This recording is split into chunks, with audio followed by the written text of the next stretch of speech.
Okay, good morning, everybody, and thank you all very much indeed for joining us on this And Walking webinar. We have over 70 of you currently joining us on the call. Thank you all very much as we get used to our new ways of working.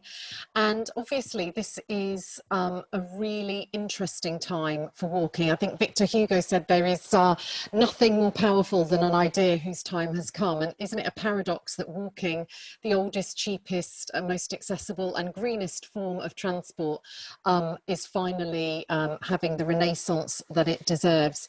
We have an amazing panel here with us this evening, this afternoon. Oh God, it's this morning, isn't it? And we are going to look at how different colleagues from around the country are implementing the Emergency Active Travel Fund, what some of the responses have been, and what the perspectives are for walking, because a lot of the focus has been on the expansion of cycling, and we're very keen that walking does not get lost in this debate. Just a quick note that we are recording today's session, and I think you'll be able to have a link. We'll be sending you the link to the recording if you do want to look back at it or share it with colleagues. But I'm going to move straight into asking our three panelists to introduce themselves and to set out some of the actions that they've taken. So we're delighted to be joined by Caro, who is the Cabinet Member for Strategic Planning and Transport on Cardiff Council, a very keen advocate of road space reallocation, or making space for people, and a founder of Cardiff Cycle City, a movement of people trying to make Cardiff the best cycling city in the UK. And there are some spectacular paths alongside the Cardiff waterfront development that I have enjoyed going along in my past life. So Caro, over to you for a quick 5-minute introduction onto your thoughts about where we are. Thanks, Mary. Thanks, and morning, everyone. Thanks for joining us. Yeah, I'm here in Cardiff. I guess the main things I just wanted to raise that we've managed to do in Cardiff, and I guess just set out some of the challenges we've got going forward. As with most cities, when the crisis hit, there was obviously a complete change of how people were getting round. I guess the number one thing we sought to do almost immediately was try get the place being safer, and particular sort of getting streets down to 20 miles an hour. We did that with some emergency signage. We're already on the way to becoming a 20 miles an hour city, but certainly the demand to get that in a lot quicker was there, and we've managed to move pretty quickly on that, albeit we still need the kind of laws to change to make it the default position, but that's certainly become a lot more, much more accepted. Now, the other thing we've got, and there may be a pitch coming up at some stage, but we have a castle in the city centre of Cardiff that has been spoilt over the years because it's separated off by a dual carriageway, right in the middle of town. And actually, because of the need for social distancing, and because of the need to kind of create a space where restaurants could use, because of course they couldn't use the inside of their restaurants early stages, we created this dining space that allowed the restaurants to use it. But it was very much a kind of change of how we use our public space and make the city centre feel safe and welcoming, and really how you look at it differently. You can just see in the background some of the bikes, and there's a cycle lane there now in front of the castle. So this was a space we were looking to make changes on anyway, but to completely close it to through traffic has really allowed us to see it in a different way. And you've now got that as the kind of heart of the city that people are cycling and walking to, and feeling like it's a pretty special place if you decide to walk and cycle. That was previously the most polluted, maybe the second most polluted road in Wales. The other thing we're doing is pop-up bike lanes, and that's just, effectively bringing in cycleways, segregated cycleways, but we're using bolt downs and cones and things, so we can do it a lot quicker because of the need. And I think the real change there, Mary, is that previously maybe the cycle lanes have maybe felt like a kind of transport planner's pursuit, people like me, our kind of pursuit to bring in. But since the lockdown and the amount of new cyclists and are seeing things in a different way, it's actually created that demand from those people for some safety, which of course is absolutely right. If we're saying, well, we've just all taken up cycling and we're now cycling to school or to work, it's partly my responsibility and my colleagues, our responsibility to keep these people safe. So I think that's interesting how that has shifted. And then, of course, there's the school streets campaign. So I think this is, making roads outside our schools safe is probably the one thing we can all do across the whole of the country. We'd already embarked on a school streets program where we were closing off streets adjacent to schools to cars. And we've now done, there's about 20 or 30 of those now coming out since the schools have gone back, and that's been incredibly successful. And I used to say, I mean, 2 or 3 years ago, Mary, I didn't get, anybody contact me saying, why didn't you close off the street schools? And now I'm inundated.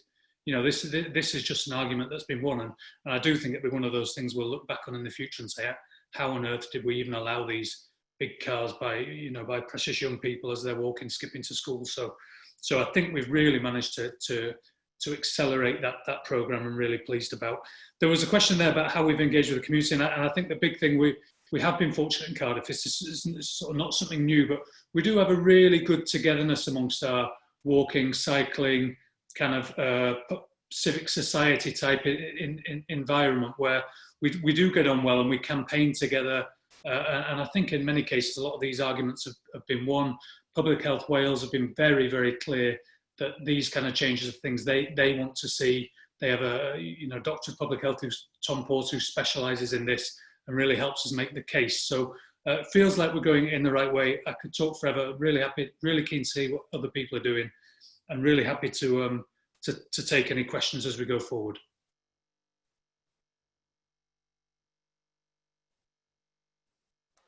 Brilliant. Thank you very much indeed for that. And I was smiling as you talked about school streets. For those of us who were involved in local politics 20 years ago, I can still remember the rows about the first controlled parking zone coming in, and people being absolutely furious about being charged a certain amount of money to park outside their house. But school streets, really, really important. And as you say, the idea that we let wagons rumble past 3- and 4-year-olds as they make their way to nursery and reception is literally, like you say, something we will look back on in amazement.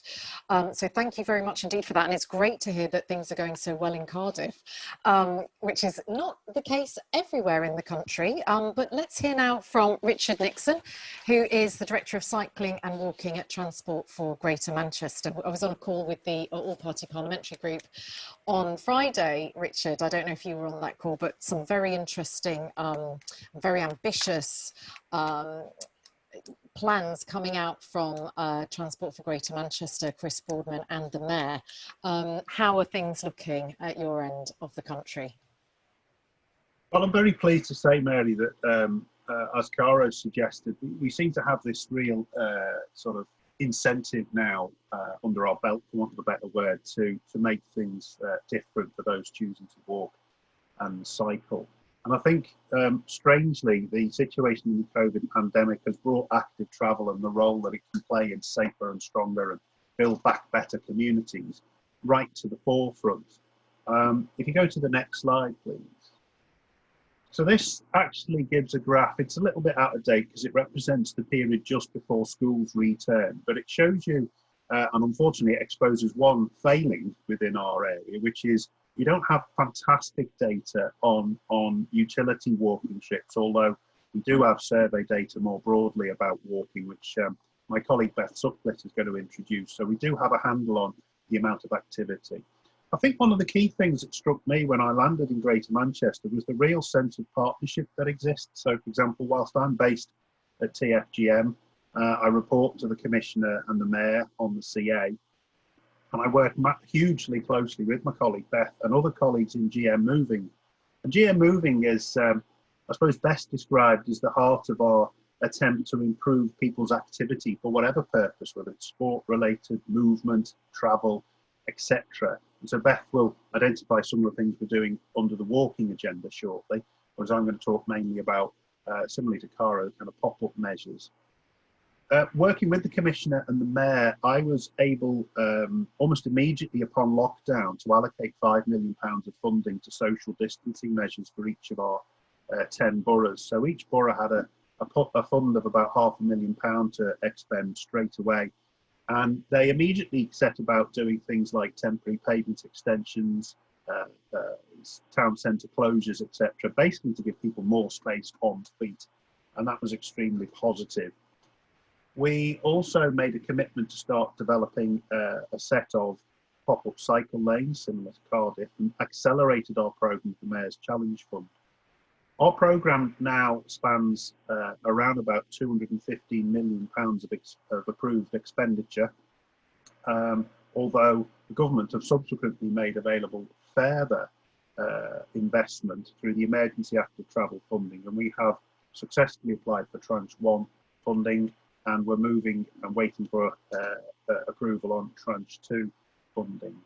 The other thing we have done, apart from physical infrastructure, if we move to the next slide,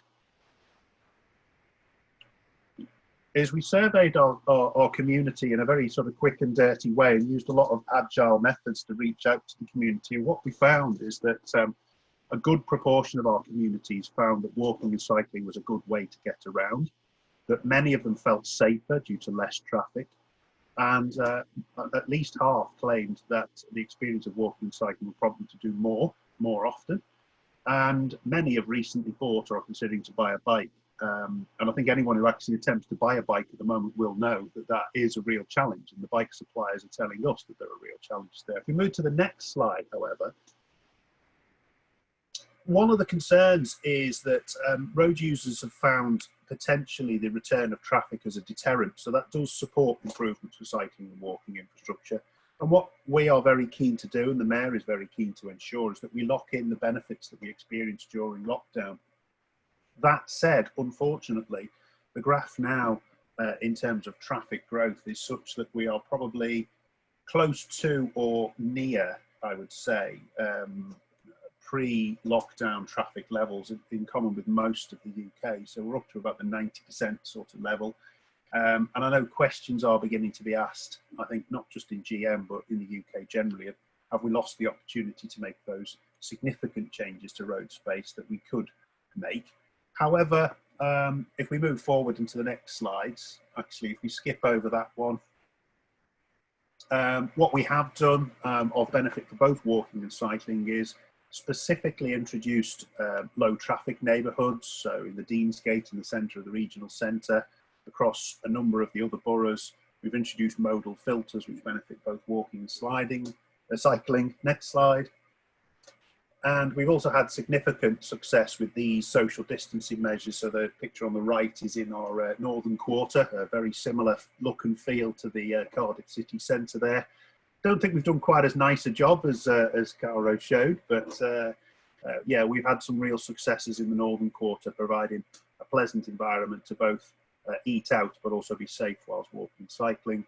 And on some of our major routes, we've introduced significant pop-up measures for walking and cycling. So we go to the next slide. We can see some of the ways in which we've attempted to harden up some of our existing infrastructure or provide complete pop-up facilities. And if we move on to the next slide, we've done an in-depth investigation on the A56 corridor in Trafford, one of the longest corridors introduced as a pop-up scheme in the country, which is about 9 kilometres long. And what we found, converse to the rise then decline of general walking and cycling across GM, the Trafford scheme showed significant increases were sustained, and we think that was largely because of the retention of significant road space reallocation.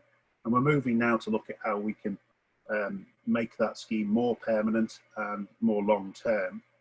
I'm actually going to segue now to my colleague Beth, if that's okay. And Beth can take us through some of our thoughts around walking. Wait for my little slides to come up. Hi everyone, so I'm Beth. I work for GM Moving, as Richard said, and our kind of main ambition is to support increased physical activity in Greater Manchester. But we've had some specific support and investment into walking in particular, recognising its great role and kind of ability to support the most inactive to be more active. And as we say, at the moment, it's really coming to the forefront and being seen as an opportunity to really help people to be more active in a free and accessible way. So this slide just demonstrates the kind of key work areas that we focus on in Greater Manchester, and all these work areas have continued to be adapted and changed to adapt to COVID, and we've managed to continue the work in all these areas. And I'm just going to draw out two examples really of quite tangible things that we've adapted during the last few months. So you can move to the next slide. So one of the things we've done is work with the voluntary and community organisations in Greater Manchester, because we wanted to really engage with people in the community, rather than feel that we're kind of just putting things out there and kind of doing to people. So we created a community investment scheme, which is about putting small bits of money, making that available to small community groups to think about ways in which they can support their communities to work more. And what we've done during COVID is adapt that application process so that they can adapt the ideas that they might have come forward with prior to COVID, which due to restrictions and guidance weren't able to do anymore. They could adapt the use of that money to think about creative ways to support walking. So whether that be putting packs together, activity packs to support their particular client groups that they're working with to support walking, or to adapt it to make small environmental improvements in their areas. And that's been a real kind of positive way of trying to continue to support the community to walk more. Next slide, please. One of the other things we've done in Greater Manchester, we have quite a successful walking festival that happens every May, and unfortunately due to COVID we had to cancel it. But instead of not putting a festival on, what we've decided to do is to do a virtual festival. So we're holding that in October, and we've got lots of activities and challenges for people to sign up to. So we're hoping that those community groups and those individuals across Greater Manchester who would normally engage with the festival on a kind of more physical, practical way and group way in May will still get involved and look at the challenges they can do either as an individual or in small groups, subject to guidance that we've got in Greater Manchester. So again, we're just trying to be proactive and look at ways in which we can support walking in Greater Manchester. And then the final slide, just what Richard touched on really around what we are seeing is an increased amount of walking in Greater Manchester. So there's an Active Lives survey, which some of you might be aware of, but that's a national survey that's carried out by Sport England every 6 months, and that captures the levels of physical activity. And there is a specific question around walking, and what we're seeing is that we're seeing an increase in walking in leisure, but also for travel. So the overall walking in Greater Manchester is increasing, and we're looking at working with different organisations at the moment to really capture what the impact COVID has had within that. And the next lot of Active Lives data will show us particularly how that's the levels are doing during this period of time, because obviously the survey is a little bit outdated at the moment. So the next round will give us a real impression of how COVID's affect walking in Greater Manchester. And I think that's my slides done. I'm going back to you, Richard, or... Yeah, just to close out. So thanks very much for that, Beth. So what we're attempting to do to fill the data gaps that we have is we're really expanding our monitoring capability, particularly around walking and cycling over the next few months. We're also using some innovative data analytics techniques that's based on mobile data, which we can establish information from. And we've also been doing some video-based analytics work of how people can socially distance whilst walking, which is quite innovative as well. And finally, just to pick up on Beth's theme about the appetite for this, which is there's a massive appetite for people to walk and cycle. We reintroduced cycle training in July, and we've seen nearly 400% uptake in training for individuals and groups. And we continue to support that, and we're looking to expand opportunities to train, particularly into our harder to reach communities who classically don't ordinarily engage. So we've got a London Marathon Charitable Trust funded initiative, which is going to focus on those more disadvantaged communities. And that's very much a combination of both walking and cycling for active lives. Fantastic. Thanks very much indeed for that, Richard. I was smiling as you were talking about the trying to buy a bike. I had exactly the same challenge myself, and I enjoy spotting on my morning commute what I call the shanky bike riders. There's all sorts of prehistoric objects that have been dug out from the back of sheds and people's mums, dads, and in some cases granddads' sheds. And there's some real history items being ridden around the streets of London at the moment, which is very good for nostalgia nostalgia for those of us who remember the sort of bikes from our childhood before cycling got fashionable. Our final speaker is Sarah Berry. She's a key member of Lambeth Living Streets group and a vocal supporter of low traffic neighbourhoods. And I think I saw a quote from you, was it Sunday Times or The Observer this week, Sarah? So thanks for everything you're doing to keep the benefits of this in the news, and over to you. Thanks very much, and thanks for having me. It feels like a total privilege to be speaking alongside, you know, some very impressive people. I'm just a normal girl from Brixton who's gotten very excited about low traffic neighbourhoods, so it's exciting for me to, you know, get to be in this space. Do you have my slides over there at all? Otherwise I can share my screen. You do, great. So this is Railton Low Traffic Neighbourhood. This is one of 5 low traffic neighbourhoods that have been introduced in Lambeth, where I live since June. You'll see here the little red signs, the little red sort of circles with the white lines through where there have been the introduction of some planters that restrict who can drive through. It's only available to buses and cyclists, and obviously pedestrians can walk through as well.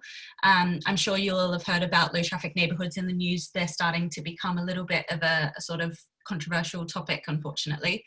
But basically what they're designed to do is, I like to think of them as a technology solution. They're designed to sort of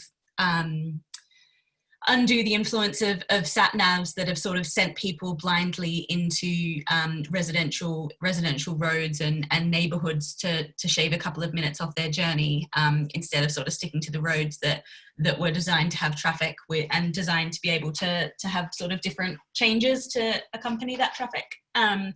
It's really important in a neighbourhood like Railton. We have more than 60% of the population without access to a car, means they don't have a driver's licence and don't have the means by which to actually drive. And around 80% of people complete their journeys on foot, that they walk them within this neighbourhood. So, you know, a huge number of people walking. We do have cycling. It's nowhere near as prevalent as walking in the neighbourhood. But it's been a sort of notorious rat run for years, and a really unsafe and unpleasant place to get around. If we could move on to the next slide, please. So as a member of Lambeth Living Streets, and also as a member of the community, there's sort of 3 things that we've focused on about how we can support low traffic neighbourhoods, and how we can demonstrate to the neighbourhood and to the council that it's something that we're enjoying, and that we want to carry on. So the first is showing support. One of the biggest challenges, I think, is that when changes happen, people tend to be really vocal about things that they don't like, and it's really less common that people will stop and take the time to say, like, wow, I love this new thing, or I've noticed something positive happen, let me tell a story about it on the internet. It doesn't tend to be how things work naturally. So we tried to create an environment where people were sort of nudged into showing that support and celebrating the changes. Second is sharing information.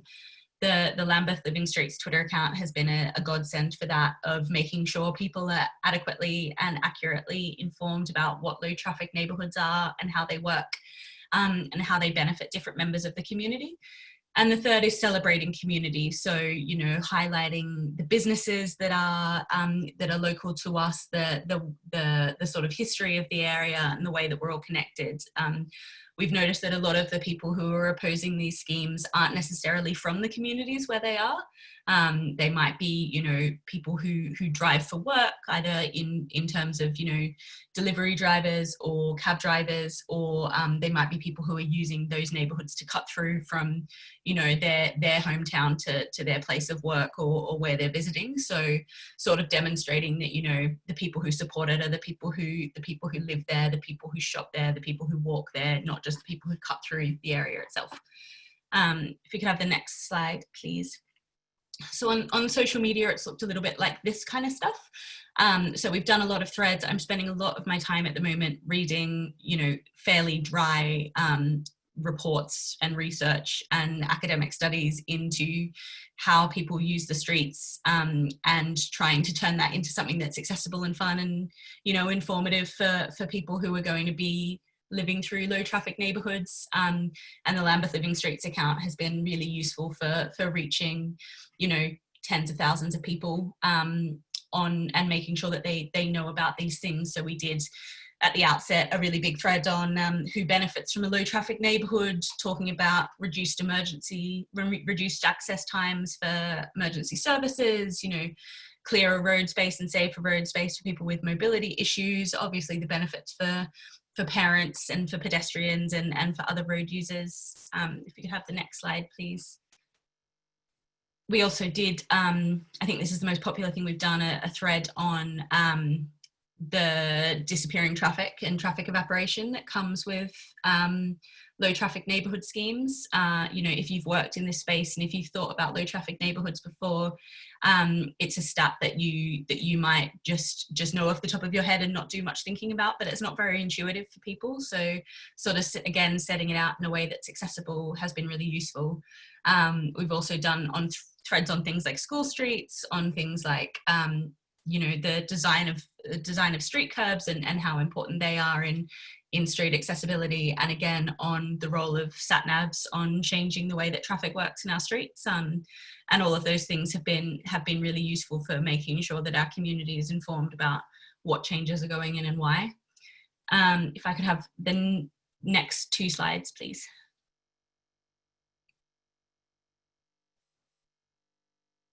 Yeah, and one more. Great. So that's what if we could go back one, please. Yeah, perfect. So that's what we've been doing online. In real life, we've been trying to demonstrate, you know, support through a lot of visual things. So you'll see here, we made signs saying "We love Railton LTN" that people could put up in their download, print out, colour in and put up in their windows. So now as you walk around the neighbourhood, you'll see lots of those things, you know, all around town, which is really nice. If we can have the next slide again, please. You might have seen this sign around about anywhere where you are in the country. It's spread around quite a bit. I designed this with a couple of other local folk when we kept getting feedback that people weren't enjoying the signage that was coming up as a part of the low traffic neighbourhoods. So, you know, initially local authorities and councils were using signs that just said road closed, those sort of typical red, you know, in my opinion, aggressive and wrong signs that sort of said this road is not a space that you can access, which is just totally not how I saw these schemes. I saw these schemes as being things that were opening the road up to other road users, to pedestrians, to kids on scooters, to people in wheelchairs, to cyclists. So we made this and then installed them in the dead of night around Lambeth. The furthest I've heard of one being now is in Glasgow. It's sort of spread, you know, all around the country, and councils have like quite sweetly started, you know, putting them in themselves, so people don't have to do it, you know, themselves in the evenings, and that's been nice to see. And that sort of, you know, reframing, getting people to stop and think, oh, this is a space that I'm encouraged to go through. This sign is available for download for free in the sort of LTN resources folder that we've been collating and building for activists around the country. Anyone can use it if people want to install it in their local areas. There's also a social enterprise that's been organising for the printing of them, and they'll also edit them for however you want them. So for instance, we've just had a new charity that's trying to get people running as part of active travel, and they've installed those. They've made a version with runners as well, so that's quite nice to see. Can I have the next slide, please? So we've adapted the streets to make people feel like it's theirs. So you'll see here we've got some art installed on the roads that was done by tactical urbanistas. You'll see the planters behind. You can't see it in this picture, but we've actually also installed benches along with on these planters to encourage people to sit and stop and, you know, relax and enjoy the space. one thing, this is Chatham House rules, please don't repeat this further, but one thing that we're hoping is going to happen in the next couple of weeks is we're going to have some foldable dominoes tables installed on some of the planters. We have a big Caribbean community here in Brixton who are like dominoes fiends, so we're hoping that if we can start installing some places where they can play, that might come out of backyards and back out into the streets like it used to be, you know, 20-30 years ago.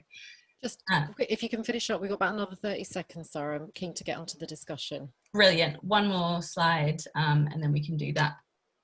That would be great. So the other thing that we did is we letter dropped, I think it was about 5,000 houses in the community with our own leaflets explaining what a low traffic neighbourhood was and what it meant for pedestrians, for wheelchair users, for others. The sneaky thing that we did with that is we included a link to a survey where we asked people, you know, how do you get around? Do you feel safe getting around like that? And are you supportive of these schemes? It meant that we were able to find out that 75% of people in the local community were supportive of the low traffic neighbourhoods going in. We also got stats on how many people were walking and how safe they felt. And the plan is to redo this survey a couple of times so we can see how that changes in the course of the LTN being implemented. But yeah, that's some of the things that we've done. So thanks for having me, and thanks for listening. Thank you all very much indeed. Now, despite me not saying please submit your questions in the chat function, those of you who are Zoom experts have already gone and done that. So we've now got absolutely loads of questions, which I've been trying to group while our panelists have been speaking. I'm very keen that we get through as many of them as possible. And I want to start, I'm going to sort of group them if I may, and just start with the backlash question. So we've got a question from someone in Hexham in Northumberland, a market town of 12,000 people, which has a car-free space right in the centre of town, but only during the twice monthly Saturday farmers markets. On other days, it's a one-way system. Claims from outspoken residents and businesses that we're displacing traffic, causing congestion, danger, poorer air quality and inability to socially distance. How do we combat those views? Similar question from Councillor Andy Dagorn in York about a vociferous minority. Another question from Rosanna in Edinburgh about opposition to temporary to these changes, and from Danny as well. So can I ask all of the panelists, and Sean's given us a fairly granular approach about the sort of the dream way of introducing it, but how do we amplify the voice of the silent majority who are in favour and provide a counterweight to the vocal minority who are against? Richard and Beth, any thoughts on that? And I'll come to you, Caro, as well, obviously as a local representative.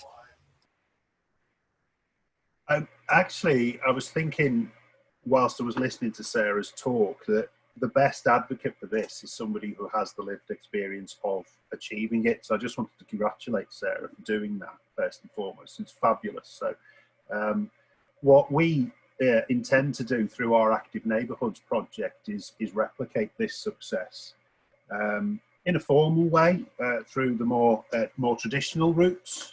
But I think we've got a lot to learn as a society about the need to bring people with us on a cultural journey. It's a change in behaviour that's going to require cultural adjustments. I think we can't underestimate the fact that the community out there, the civic society we live in, we work with, we represent, is faced with many, many challenges at the moment, and change is a scary thing. But I think what we've got to do is accentuate the use of positive language, the use of positive engagement, and really support community advocates who are expressing their will to do this. Because at the end of the day, it will only succeed, authorities like ourselves will only succeed if we're working with the willing. So I want to learn from Sarah's experience particularly, and if she doesn't mind, I'd like to get back in touch with her about that experience. Brill, thanks. And we've got some questions on the chat saying, can we make those resources available? We will circulate the link afterwards. I'm sure we're all very keen to replicate those signs. It reminds me of the... We use the green sign. Very good. Yeah, we like the green signs. Good Imitation, the most sincere form of flattery. Remember, there used to be a sign on London buses that said "Cyclists stay back," and there was a cyclists guerrilla campaign that said "Cyclists stay awesome," which ended up going out on T-shirts. Beth, any experiences from your work with, in particular, with local and voluntary groups about how some of this is happening on the ground in Manchester? Yeah, I think 2 points from me. I think just picking up on the kind of framing point, I think reframing how we talk about walking and talk about physical activity in Greater Manchester. We've done a massive piece of work on that and trying to have a positive tone, so it doesn't come across necessarily as too challenging or patronising or it's supposed to be them type attitude. It's more about how we can positively kind of get messaging out there. We've done a lot through campaigns and have to share some resources around that. So that was 1 point around. I think the reframing of messaging is so important. And then the second point I think is how we make walking more people's business and help people recognise the role walking plays in their lives. And it's not just about active travel. It's not about physical activity. That doesn't necessarily resonate with people. But if you talk about the place that someone lives, or it being a nice place to live, a safe place to live, a positive place to live, and how walking plays a role within that, then that resonates with people more. So I think working with community groups to think about how we can support them in the work that they're already doing to kind of positively support the communities they work with, but how we introduce walking and kind of make walking part of their agenda as an aside has been something that we've worked hard to do. So yeah, that would be kind of my experience with community groups. Fantastic. Caro, have you had any nervous colleagues on the council? Have you had to sort of hold their hands through this process? Yeah, I mean, yeah, of course we do, don't we? It's tough, and there is a bit of a culture war going on, and the media are quite enjoying it. I think. I mean, I think firstly, just I think the worst of it may still be to come. I think we've got winter coming. I think it's going to be less easy to show our streets in a wonderful, nice environment with great Instagram moments. When it's going to be raining, people maybe are less keen to get on a bus at the moment. So I think we've got a bit of work to go on there. I think we are doing a good job in terms of winning the argument. I heard sort of seeing people talk about shops and stuff. I mean, I was being blamed for shops losing business before they'd even reopened after lockdown. There's some nonsense stuff going around, but that said, I think it'd be very wrong of us to not listen to the real concerns that are there in terms of how you do it. And actually, can we find little bits of compromises that support? We've got a local fruit and veg holder. When I said, I'm losing my business because people often pull in there. Well, we found a little loading bay for them, turnover, and that's really helped. So I think we'd be wrong of us to completely think that there's one side of it that needs to win out. But I guess the thing I would advise is, and it's very hard, isn't it, to make issues to do with more than just one thing. But we've still got a climate crisis. Of course, we have public health crisis. But if we can make sure we're getting the politicians and local people to say, look, let's make some judgments here on what's best for health and weigh all these factors up together. And when you look at those things and you ask people to make good decisions based on health, climate, how people get around, all the things we've spoke about, safety, then and you show how you support the people who are really struggling, so you kind of supporting that end, then I think they're decisions that we'll be able to make, but we're not going to be able to quickly rush through them. But I think we're getting there, and this summer's had a really big impact on decisions going the right way, I think. Fantastic. And I mean, that is certainly really important. Your point about winter, it looks very different when the rain's coming out of the sky and those little beautiful terraces with their parasols are empty. Just carrying on with some of this comms theme, I've got a question that says, how would panellists answer Andrew Gilligan's comments, in which he criticised the London Mayor's emphasis on walking, saying cycling can be promoted more quickly and effectively than walking? That's David Davis, Executive Director of PACTS. David's also had an abusive phone call from a taxi driver blaming PACTS for low traffic neighbourhoods, and Robert Davis talking about the wayfinding comms. And this is back to your point, Richard, about how are these things being signposted and communicated. I came to Manchester about a year ago with my bike and merrily set off on a completely different, totally missed the new cycleway, and went off down to my meeting with Osdor on a very dodgy A road, and then on the way back sort of fell into your brand new cycle infrastructure, which is all segregated, and was like, oh, that I didn't see that when I was coming out of the station. So, you know, how do we communicate this? How do we respond to the fact that cycling is being privileged? I'm not sure that Gilligan is right on that, really, because, you know, you have to put in cycling infrastructure, whereas walking, you can just get people out of their homes, tackling loneliness. Where should we start? Sarah, do you want to come back in on that? Any thoughts on and somebody else said that the money for Legible London, UK's largest wayfinding scheme, has been frozen since March with the likelihood of no funding till the next financial year. That's Robert Davis. If anyone knows about that, please put up your hand and I'll bring you in. But Sarah, can you come back on some of the comms issues? Yeah, of course. Thanks, Mary. I think unfortunately one of the things that's important to do here, which isn't necessarily easy, is to be working with some of these big tech companies. So for us, you know, we had really bad traffic and really bad changes when the low traffic neighborhood was introduced in Railton, right up until Google Maps and Waze updated their systems, and then it's a completely different neighborhood as soon as that happens. And I think that the faster that local authorities can work with those companies to make that happen, the better. Because that will make that little buffer, that hard buffer period, smaller, and that's got to be the dream. I think the same is true for you know, for wayfinding and making sure that people know about these things, working with Google Maps and City Mapper to make sure that new cycle infrastructure is put in there. You know, we've got this new footways map that has come out from exactly right here. How do we make sure that those footways are included in Google Maps routing when people are looking for those sort of journeys and those different things there? And when it comes to walking versus cycling and the focus that both of those get, like, I learned to cycle during lockdown, but I've always been a pedestrian. I've always, you know, any journey that's less than 40 minutes on foot, I try to take on foot, regardless of the weather. That's just, you know, been how I've liked to get around. I think we're really lucky at the moment that we're in a sort of threefold. We're in a big crisis, but there's sort of three areas that can be connected with walking. One of those is the fact that we need people to be, you know, not in their cars, and in a lot of spaces we need to be making room on public transportation for key workers that need to do longer journeys. We need to support local businesses and make sure that, you know, the high street is looked after and small independent businesses don't fall down.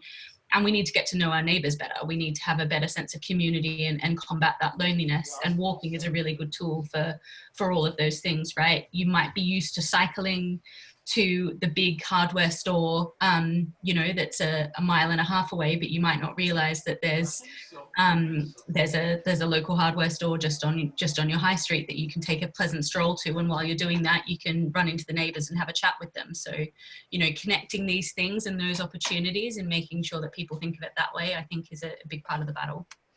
Thanks. Can we have Richard and Caro, just very quickly, how are you making people aware of these new things and getting people to walk and experience it for themselves?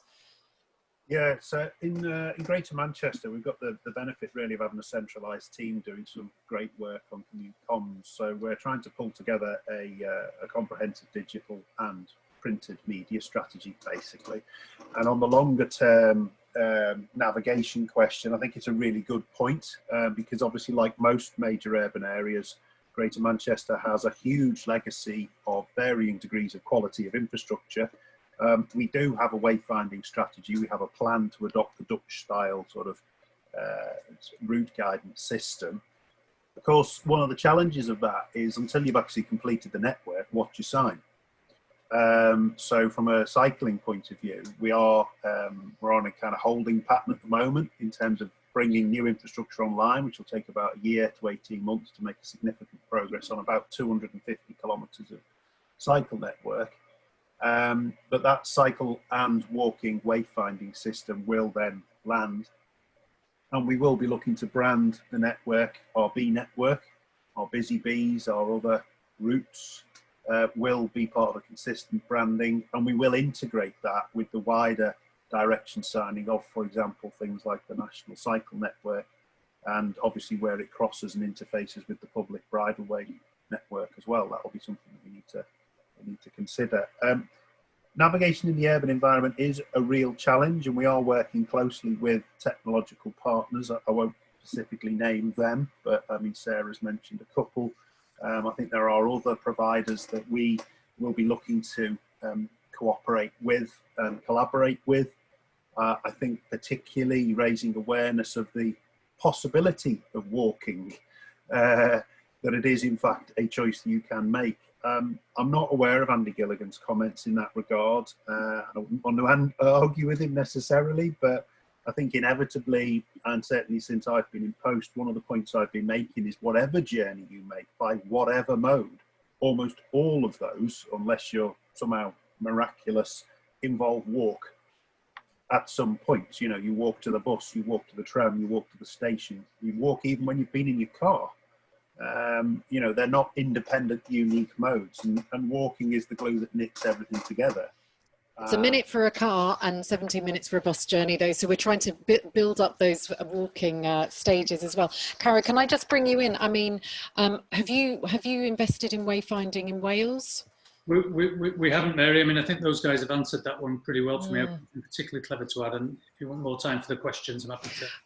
Can I just come back? We've had one of our first questions was about the involvement of Public Health Wales. That's something that hasn't happened here in England. And one of the things that's really struck me barely 3 weeks into the job is that we're trying to deliver health messages. 1 in 5 people in the UK do less than 20 minutes active travel at any point in the year, which I find amazing.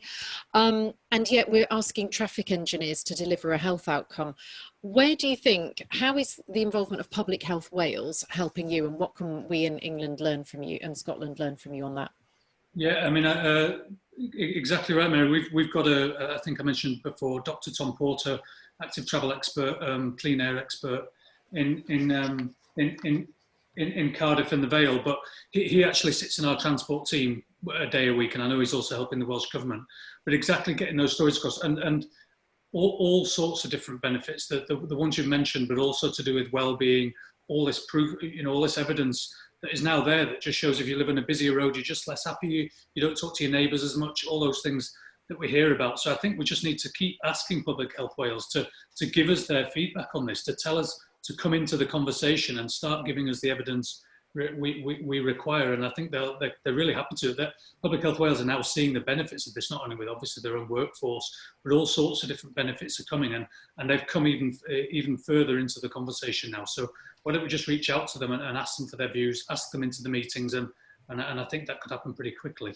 That's fantastic. And actually co-locating them 1 day a week in the traffic teams, I think is really, really interesting. More cars equals fewer friends is some of the research that we've found from both Bristol and from the United States. So this, you know, and we know that loneliness kills.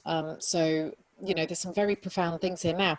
I'm going to bring Beth in. We've had a couple of questions about cycling on the pavement and conflict between pedestrians and cyclists. Can we make it the law that cyclists must use a bell to warn pedestrians? My son's dog was hit by a bike, even though on a lead, suffered a nasty injury. And there's something here about how do we manage that conflict? I've noticed a lot more naughty cyclists, speaking as a good cyclist. How can we tackle that? Police enforcement, we're asking the police to do a lot here, aren't we, Beth? Yeah, no, I've linked it back to the previous point. Really, I think we need to be more unapologetic about the role walking plays in all the things that have been covered today. And I think there's sometimes walking takes a backseat because it's a less tangible thing. So in terms of infrastructure and because most people do it and we do it every day, it becomes less kind of visible in some ways, whereas cycling is more tangible and more kind of, you can put your finger on it.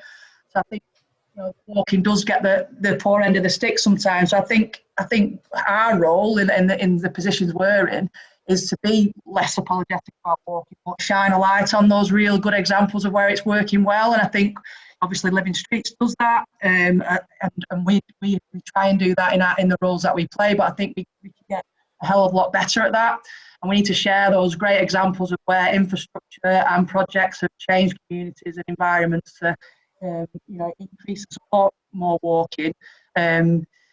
alongside cycling, but walking needs its own voice, and it needs a stronger voice. And I think that sometimes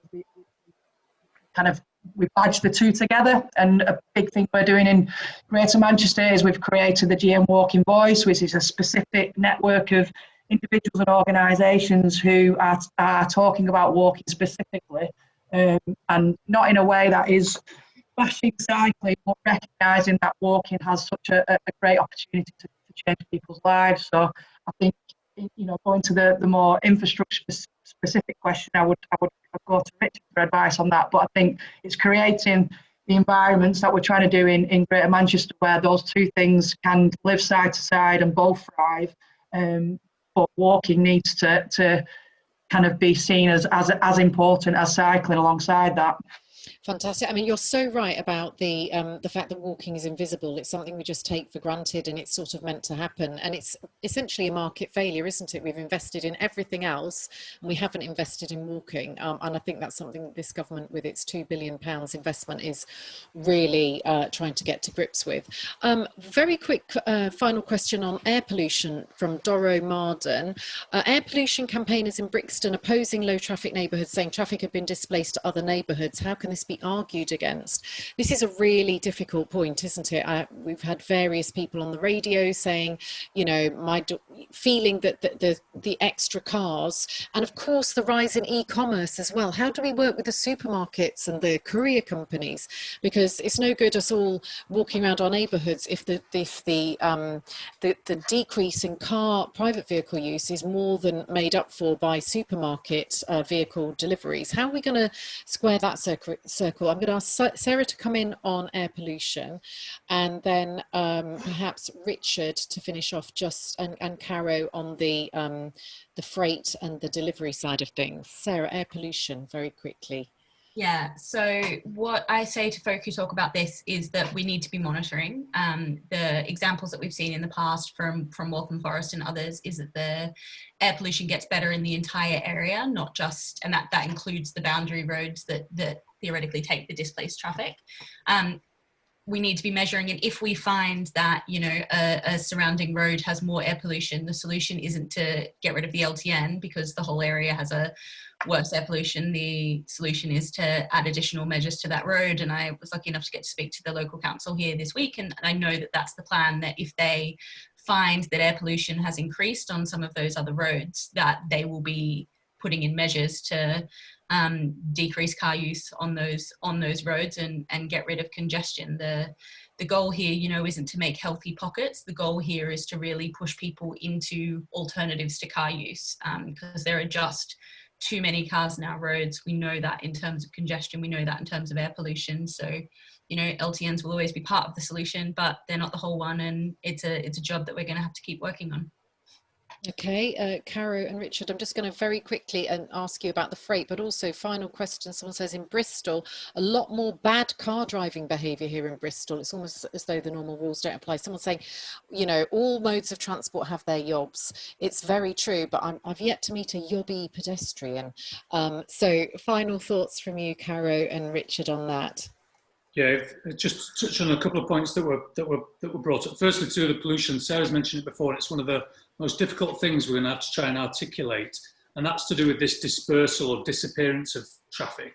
This idea that getting people used to this idea that if you kind of block a road off, all the traffic doesn't just move around it. Some journeys just disappear because it's now more pleasant, or they choose different way, or they just don't take that journey. And us being able to articulate that is really important, that we make that clear in terms of especially the air pollution, because of course we wouldn't just push air pollution from here to here, especially if it's going into some of our more deprived communities around the city centre. In terms of how people sort of walking and sharing, I'm sort of quite positive about this sharing argument. I think it's just how we're coming on as a culture, that we're actually having to get used to how we adapt to the new space. And if there's lots of new cyclists, lots of new walkers, all those kind of things, I think it will come over time. The big thing we just need to keep on being clear on is that these are very different problems to the problems you have as if you've got a car going down there. These are problems, we can get through these other problems, but we may just need to be a little bit patient, with each other and accept that some cyclists, you know, cycle really badly, and they, you know, we need to try and change those behaviours. Some dog walkers behave very badly, and we need to try and change some of those behaviours. But actually, it's quite a positive space to be in, that we're arguing over something that essentially is quite safe. And again, different to the car thing, that is just unacceptable. You cannot drive fast down that road where there are people walking about. We've got to do away with that. But the other bit, let's just give that a bit of time to get to know each other again in those spaces. That's a good point to end on. Richard, final thoughts. Yeah, a really fascinating discussion. Thank you very much for facilitating this. So first and foremost from me, I would say, number one, those who choose to walk and cycle do not cause congestion.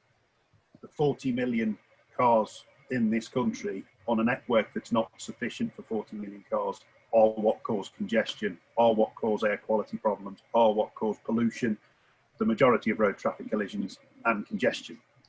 And I think that's what the cycling and walking lobby needs to focus on to some extent. But I think also our political and sort of environmental leads and public health leads need to pick up on the fact that it's not, you know, what we do to reallocate road space is not the cause of congestion.